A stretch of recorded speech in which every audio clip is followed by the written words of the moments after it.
사랑하는 여러분, 오늘은 야고보서 4장 1절, 마태복음 5장 9절 말씀을 중심으로 전쟁의 시대에 그리스도인은 어떻게 살아야 하는가라는 주제로 말씀의 은혜를 나누겠습니다.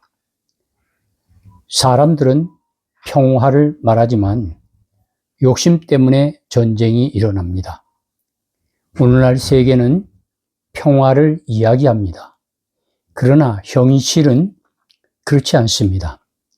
지금도 세계 곳곳에서 전쟁과 갈등이 계속되고 있습니다. 특히 중동에서는 이스라엘과 이란 사이에 긴장이 계속되고 있으며 여기에 미국까지 개입하면서 세계가 불안해하고 있습니다. 그렇다면 우리는 질문을 하게 됩니다.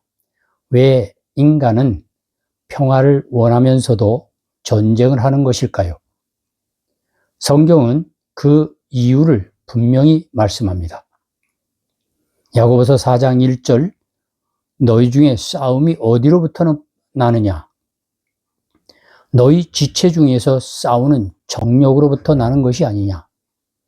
전쟁의 뿌리는 욕심입니다. 권력에 대한 욕심, 땅에 대한 욕심, 자원에 대한 욕심, 종교와 이념에 대한 욕심, 이런 욕심이 쌓이면 결국 전쟁으로 폭발하게 됩니다. 그래서 성경은 세상의 문제는 결국 인간의 죄 때문이라고 말합니다. 그러면 또 하나의 질문이 생깁니다. 전쟁도 하나님이 허락하시는 것일까요? 나라와 나라가 전쟁을 하게 될 것이요라는 말세 징후의 예언에 따른 것일까요? 그러나 성경을 보면 하나님은 전쟁을 기뻐하시는 분이 아닙니다. 하나님의 마음은 평화입니다. 이사야서 2장 4절 말씀 보면 그들이 칼을 쳐서 보습을 만들고 창을 쳐서 낫을 만들 것이며 라는 말씀이 있습니다.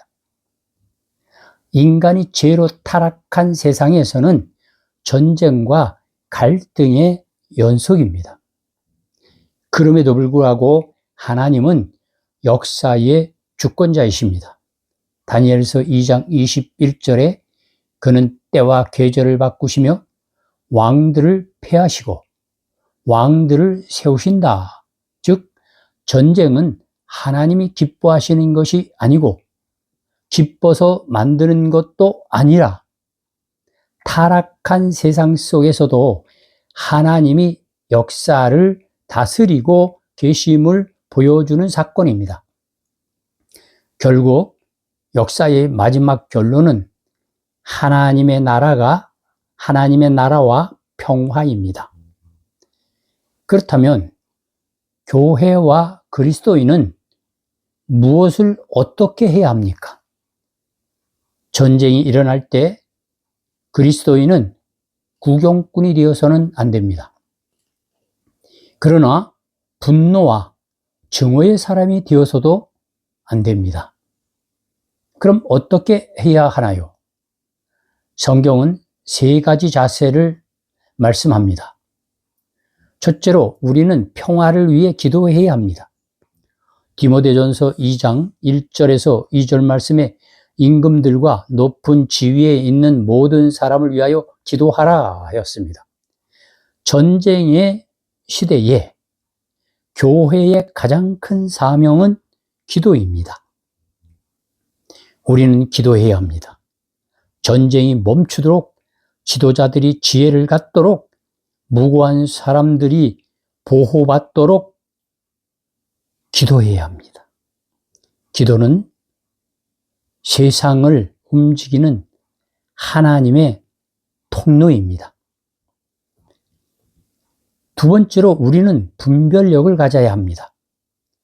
전쟁이 일어나면 세상에는 수많은 선전과 거짓 정보가 퍼집니다. 그리스도인은 감정으로 판단하면 안 됩니다.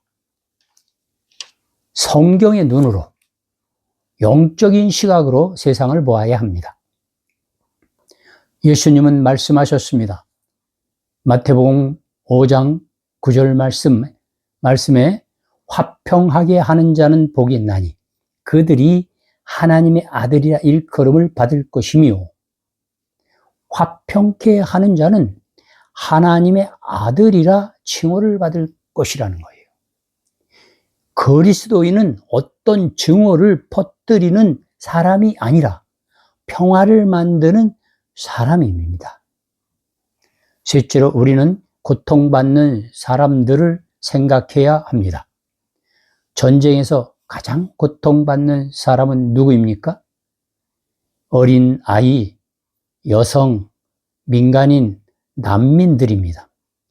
그래서 교회는 이들을 위해서 기도하고 돕고 관심을 가져야 합니다. 그것이 바로 예수 그리스도의 사랑하는, 실천하는 삶입니다.